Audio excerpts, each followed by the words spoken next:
പിഴവുകളുണ്ട്. ഖുർആൻ ഇതേമാതിരി കുറേ തെറ്റുകളുണ്ട്. അതിൽപ്പെട്ടാണ് ഗണിതപരമായ പിഴവുകളുണ്ട് ധാരാളം. അതിൽ തീർപ്പ് കൽപ്പിക്കുന്നില്ല, അതിൽ അപര്യാപ്തതയുണ്ട്. അതിൽ ഒരുപാട് കാര്യങ്ങളുണ്ട്. ഏകദേശം കുറേ കാര്യങ്ങൾ പറയാനുണ്ട്. ഞാൻ അധികം പറയുന്നില്ല. ഒന്ന് രണ്ട് ഉദാഹരണം മാത്രം പറഞ്ഞുകൊണ്ട്, അതായത് അനന്തരാവകാശ സ്വത്ത് ഓഹരി വെക്കുന്നത്. അനന്തരാവകാശ സ്വത്ത് ഓഹരി വെക്കുന്ന ഒരു വിഷയത്തിൽ ഖുർആനിൽ പല അഭിപ്രായങ്ങളുണ്ട്. കൃത്യമായിട്ട് ഓഹരി വെക്കാൻ സാധിക്കുന്നില്ല. ഉദാഹരണം രണ്ടെണ്ണം പറഞ്ഞു കൊടുക്കാം. അതായത് മക്കളോ മാതാപിതാക്കളോ ജീവിച്ചിരിപ്പില്ലാത്ത ഒരു സ്ത്രീ മരണപ്പെട്ടു എന്ന് വെക്കുക. അവകാശികളായി ഭർത്താവും 2 സഹോദരിമാരും മാത്രം.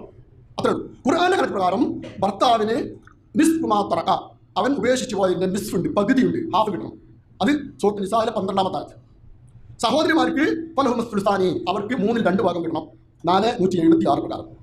അങ്ങനെ ഒരു മരിച്ചുപോയി, ഇങ്ങനത്തെ ഒരു അവകാശം മരിച്ചു പോയാൽ ആ അവകാശിക്ക് 6 ലക്ഷം സ്വത്തുണ്ട്. ഉദാഹരണത്തിന് 6 ലക്ഷം സ്വത്തിൽ നിന്ന് 3 ലക്ഷം ഭർത്താവിന് കിട്ടണം, 2 ലക്ഷം ഒരു സഹോദരിക്ക് കിട്ടണം, 2 ലക്ഷം മറ്റൊരു സഹോദരിക്ക് കിട്ടണം. അങ്ങനെ വരുമ്പോൾ 7 ലക്ഷം സ്വത്തുണ്ടെങ്കിൽ ഇത് കൃത്യമായിട്ട് ഓഹരി വെക്കാൻ സാധിക്കുകയുള്ളൂ. 1 ലക്ഷം രൂപ കമ്മിയാണ്. ഈ കമ്മി എവിടെ നിന്ന് നികത്തും? അതാണ് ഞങ്ങളുടെ ചോദ്യം. അപ്പം നിങ്ങൾ പറയും അത് ഉള്ളതിനോട് വരിച്ചാൽ മതി. പറ്റൂല. ഉള്ളത് കൊണ്ട് ഓഹരി വെച്ചാൽ മതി എന്ന് ലോകസൃഷ്ടാവായ പടച്ചറപ്പ് പറഞ്ഞിട്ടുണ്ടെങ്കിൽ അത് മതിയാകുമായിരുന്നു. പക്ഷെ അങ്ങനെ പറഞ്ഞിട്ടില്ല. അത് കൃത്യമായ എൻ്റെ അതിർവരമ്പാണതിൽ നിന്ന് ലംഘിക്കാൻ പാടില്ല. വ്യക്തമാക്കി തരാണ്. അല്ലാഹു എല്ലാ കാര്യങ്ങളും അറിയുന്നവരാണ്. നിങ്ങൾ തെറ്റിപ്പോവാതിരിക്കാൻ, കണക്ക് തെറ്റാതിരിക്കാനാണ് ഞാൻ ഖുർആനിൽ കൃത്യം പറയുന്നത്.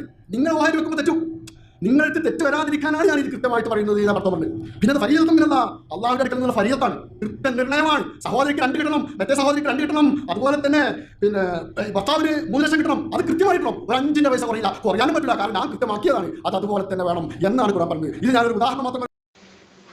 അസ്സലാമു അലൈക്കും വറഹ്മത്തുള്ളാഹി അൽഹംദുലില്ലാഹി റബ്ബിൽ ആലമീൻ അല്ലാഹുമ്മ സ്വല്ലി അലാ മുഹമ്മദിൻ വഅലാ ആലി മുഹമ്മദ്. അമ്മാ ബഅദ്.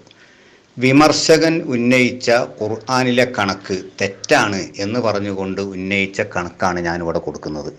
ആ അനന്തര സ്വത്ത് വീതം വെക്കുന്ന രൂപമാണ് ഞാൻ പറഞ്ഞിരുന്നത്. ഇത് നല്ലോണം എല്ലാവർക്കും കണക്ക് വായിച്ചാൽ. ഈ കണക്ക് പഠിക്കാതെ എവിടെയും പോയി കുത്തിയിരുന്നിട്ട് ഖുർആൻ്റെ പേരിലും ഇസ്ലാമിൻ്റെയും മുസ്ലിങ്ങളുടെയും പേരിൽ മേക്കെട്ട് കയറിയോണ്ട് കാര്യമല്ല. കണക്ക് പഠിക്കുക. എങ്ങനെയാണ് വീതം വെക്കേണ്ടത്? ആ പറഞ്ഞ അതേ സംഭവമാണ് ഞാൻ പറയുന്നത്. ഒരാൾ മരണപ്പെട്ടു, ഒരു സ്ത്രീയാണ്. സ്ത്രീ മരണപ്പെട്ടപ്പോൾ അവർക്ക് അനന്തരാവകാശിയായിട്ടുള്ളത് ഭർത്താവിന് 50% പകുതി കിട്ടണം. 2 സഹോദരിമാരുണ്ട്. ഓരോ സഹോദരിക്കും 1/3 വീതം കിട്ടണം. 33.33 വെച്ചിട്ട് 2 പേർക്കും കിട്ടണം. മൊത്തം 100 അല്ലേ? മൊത്തം 100. ഇപ്പോൾ സ്വത്തിനെ നമ്മൾ മൊത്തം 100, 50, 33.33, 33.33. ഒരു ചെറിയ ഒരു ശതാംശത്തിൻ്റെ തടം ഉണ്ടാവും കേട്ടോ. അത് പോയിന്റിലാക്കിയത് കൊണ്ടാണ്. അപ്പം എന്നാൽ ഈ സ്വത്ത് വീതം വെക്കേണ്ടത് എങ്ങനെയാണ്? 50 അനുപാതം 33.33 അനുപാതം 33.33. ഈ അനുപാതത്തിലാണ് സ്വത്ത് ഓഹരി വെക്കേണ്ടത്. നല്ലോണം മനസ്സിലാക്കിക്കോളൂ. എല്ലാവരും അത് കേൾക്കുകയും ചെയ്തോളൂ. സ്വത്ത് ഓഹരി വെക്കേണ്ട അനുപാതമാണ് വിശുദ്ധ ഖുർആൻ പറഞ്ഞത്. ഭർത്താവ് 50, ഒരു സഹോദരി 33.33, അടുത്ത സഹോദരി 33.33. ഈ അനുപാതത്തിൽ നിലവിലുള്ള സ്വത്ത് അത് എത്ര കൂടിയതാണെങ്കിലും ശരി, എത്ര കുറഞ്ഞതാണെങ്കിലും വീതം വെക്കണമെന്നാണ്. എങ്ങനെ വീതം വെക്കുന്നത് നാം മനസ്സിലാക്കിക്കോളി. ഈ കണക്കൊന്ന് പഠിച്ചു വെച്ചോളി. ഒരു 7ാം ക്ലാസ്സിലെ കുട്ടീനോട് എന്ന് ചോദിച്ചാൽ കുട്ടി പറഞ്ഞുതരും, അല്ലെങ്കിൽ 8ാം ക്ലാസ്സിലെ കുട്ടീനോട് എന്ന് ചോദിച്ചാൽ കുട്ടി പറഞ്ഞുതരും. ലേശം കണക്ക് തിരിയുന്ന വണ്ടുള്ളവനാണെങ്കിൽ പറഞ്ഞുതരും. കണക്ക് എങ്ങനെയാണ്? കണക്ക് വെച്ചോളി. ഈ അനുപാതം വെച്ച് വീതിക്കുന്നത് എങ്ങനെയാണ്? അതായത് 50x അധികം 33.33x അധികം 33.33x സമം 100. 100 എന്ന് പറഞ്ഞാൽ സ്വത്തിൻ്റെ 100% ഫുള്ളാ. അപ്പോൾ സ്വത്ത് സമം 50x അധികം 33.33x അധികം 33.33x. ഇതാണ് സ്വത്തായ 100. എങ്കിലിവിടെ എക്സ് എത്രയാണ് എന്നാണ് ചോദ്യം. ഈ എക്സ് എത്രയാണെന്ന് കണ്ടെത്തണം. അപ്പോൾ എക്സ് എത്രയാണെന്ന് കണ്ടെത്തുന്നു. 50 അധികം 33.33 അധികം 33.33 സമം 116.66. അതായത് 116.66x സമം 100. എട്ടായില്ലേ? 116.66x സമം 100. എങ്കിൽ എക്സ് എത്രയാണെന്നാണ് നമ്മൾ കാണുന്നത്. എങ്കിൽ എക്സ് സമം 100 ഹരിക്കണം 116.66. അപ്പോൾ 100 ആയ സ്വത്തിനെ 116.66 എന്ന അനുപാതങ്ങളെല്ലാം കൂടെ കൂട്ടിയാൽ കിട്ടുന്നതുമായിട്ട് ഹരിച്ചാൽ 0.8571 എന്ന് ഉത്തരം കിട്ടും. ഒരു എക്സ് എന്ന് പറഞ്ഞാൽ 0.8571. അപ്പോൾ ഒരു അവകാശത്തിൻ്റെ ഒരു വിഹിതമാണ് എക്സ് എന്ന് പറയുന്നത്. അപ്പോൾ ഇതനുസരിച്ച് എത്ര എക്സ് ഭർത്താവിന് കിട്ടണം? 50 എക്സ് ഭർത്താവിന് കിട്ടണം. ഒരു സഹോദരിക്ക് എത്ര എക്സ് കിട്ടണം? 33.33 എക്സ് കിട്ടണം. രണ്ടാമത്തെ സഹോദരിക്ക് എത്ര കിട്ടണം? 33.33 എക്സ് കിട്ടണം. എന്നാൽ ഇനി ഇത് നമ്മളൊന്ന് ക്രിയ ചെയ്ത് നോക്കുക. ഭർത്താവിന് കിട്ടുന്ന 50 എക്സ് എത്രയായിരിക്കും? ഭർത്താവിന് ലഭിക്കേണ്ടതായ 50 എക്സ് സമം 50 ഗുണിക്കണം 0.8571, അതാണല്ലോ ഒരു എക്സ്. 50 ഗുണിക്കണം 0.8571 സമം 42.86 എന്ന് കിട്ടും. അപ്പോൾ ഭർത്താവിന് കിട്ടുന്നത് 42.86. ഒന്നാമത്തെ സഹോദരിക്ക് ലഭിക്കേണ്ടത് 33.33 എക്സ് ആണ്. അതായത് 33.33 ഗുണിക്കണം 0.8571 സമം 28.57 എന്ന് കിട്ടും. രണ്ടാമത്തെ സഹോദരിക്കും അതേപോലെ തന്നെ 28.57 എന്ന് കിട്ടും. അപ്പോൾ ഭർത്താവിന് കിട്ടിയതും രണ്ട് സഹോദരിമാർക്ക് കിട്ടിയതും കൂടി ഇനി നമ്മളൊന്ന് കൂട്ടി നോക്കുക. സ്വത്ത് അധികം വന്നിട്ടുണ്ടോ, ഇനി സ്വത്ത് ഇവിടെ ബാക്കി വന്നിട്ടുണ്ടോ, അതൊന്ന് ക്രോസ് ചെക്ക് ചെയ്ത് നോക്കണമല്ലോ. ഒന്ന് ചെയ്തു നോക്കുക. ലഭിക്കുന്ന വിഹിതം ആകെ കൂട്ടി നോക്കിയാൽ സ്വത്തിനേക്കാൾ കൂടുന്നുണ്ടോ, സ്വത്തിനേക്കാൾ കുറഞ്ഞു പോകുന്നുണ്ടോ, സ്വത്ത് ബാക്കിയുണ്ടോ, സ്വത്ത് തികയാതെ വരുന്നുണ്ടോ എന്ന് നോക്കാം. ഭർത്താവിന് ലഭിക്കുന്നത് 42.86.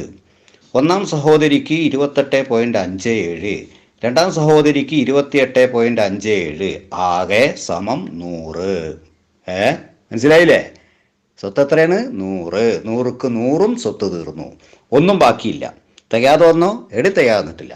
2 ലക്ഷം മറ്റേ വിമർശകന് ഏർന്നും കൊണ്ടണ്ട, വിമർശകൻ ബേജാറാകണ്ട. വിമർശകന് കീശയിൽ നിന്റെ 2 ലക്ഷം പോകുമല്ലോ വിചാരിച്ച് പേടിച്ച മൂപ്പര് കളിക്കുന്നു. ഒന്നും പേടിക്കണ്ട, ഒരു പൈസയും കൊണ്ടുവരണ്ട. അള്ളാൻ്റെ കണക്ക് തെറ്റൂല മക്കളെ. നിങ്ങൾക്കാണ് തെറ്റിയത്. നിങ്ങൾ കണക്ക് പഠിച്ചില്ലാന്ന്. കണക്ക് പഠിക്കേണ്ട സമയത്ത് എവിടെയും പോയിട്ട് ചൊറിയും കുത്തിരുന്നപ്പോൾ ചൊറിയും കടിച്ചോണ്ട് കുത്തിരുന്നപ്പോൾ കണക്ക് പഠിക്കാൻ മറന്നുപോയി. എന്നിട്ട് പിന്നെ വന്നിട്ട് ഖുർആൻ്റെ മേക്കെട്ട് കയറുക, മുസ്ലിങ്ങളെ മേക്കെട്ട് കയറുക. ആദ്യം പോയിട്ട് കണക്ക് പഠിക്ക്. അറിയില്ലെങ്കിൽ നിങ്ങൾ 8ാം ക്ലാസ് പഠിക്കുന്ന കുട്ടിനോട് പോയി ചോദിക്ക്, മോനെ അനുപാതം എങ്ങനെയാണ് ക്രിയ ചെയ്യൽ, ഈ അനുപാതം എനിക്കൊന്ന് പഠിപ്പിച്ചോണ്ടാ. അല്ലെങ്കിൽ ഇംഗ്ലീഷ് മീഡിയത്തിലാണെങ്കിൽ റേഷ്യോ എന്ന് പറയും. മോനെ റേഷ്യോ എങ്ങനെയൊന്ന് എനിക്കൊന്ന് പഠിപ്പിച്ചോണ്ടാ, റേഷ്യോ അനുസരിച്ച് ഒരു ക്രിയ ചെയ്യൽ എങ്ങനെയൊന്ന് പഠിപ്പിച്ചോണ്ടാ എന്ന് പോയിട്ട് 8ാം ക്ലാസ്സിന് കുട്ടീൻ്റെ അടുത്തുനിന്ന് ചെന്ന് ചോദിച്ച് പഠിക്കി. എന്നിട്ട് വരി നിങ്ങൾ വർത്താനത്തിന്. ഇനി എന്നാലേ ഒന്നും കൂടെ ആണല്ലോ, ഒരു ക്രോസ് ചെക്കിങ് ആണല്ലോ ഇതിൽ.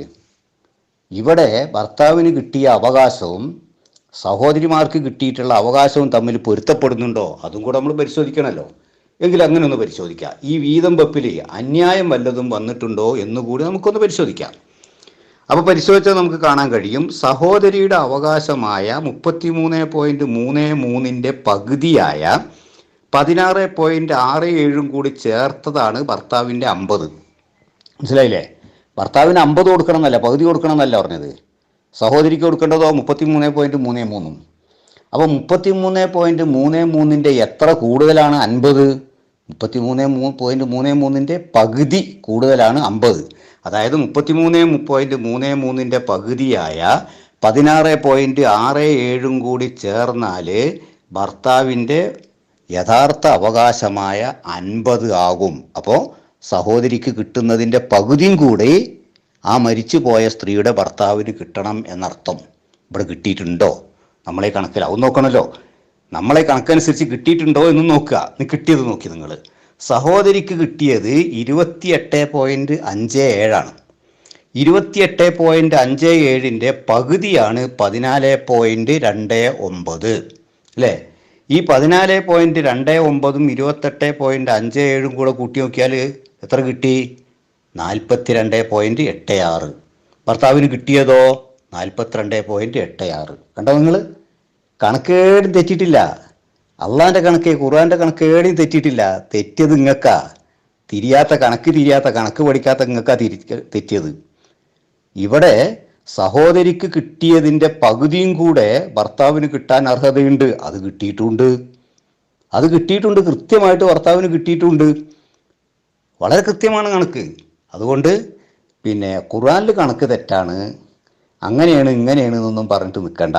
ഖുർആനിലെ കണക്കല്ല തെറ്റിയത്, നിങ്ങൾ കണക്ക് പഠിക്കാത്തോടത്താണ് തെറ്റിപ്പോയിട്ടുള്ളത്. അതുകൊണ്ട് മര്യാദയ്ക്ക് പോയിട്ട് ഒരു കണക്കധ്യാപകൻ്റെ അടുത്ത് കുത്തിരുന്നിട്ട് അനുവാദമൊക്കെ ഒന്ന് പഠിച്ചു വരി, എന്നിട്ട് മതി ബാക്കി കാര്യങ്ങൾ. അസ്സലാമു അലൈക്കും വറഹ്മത്തുള്ളാഹി.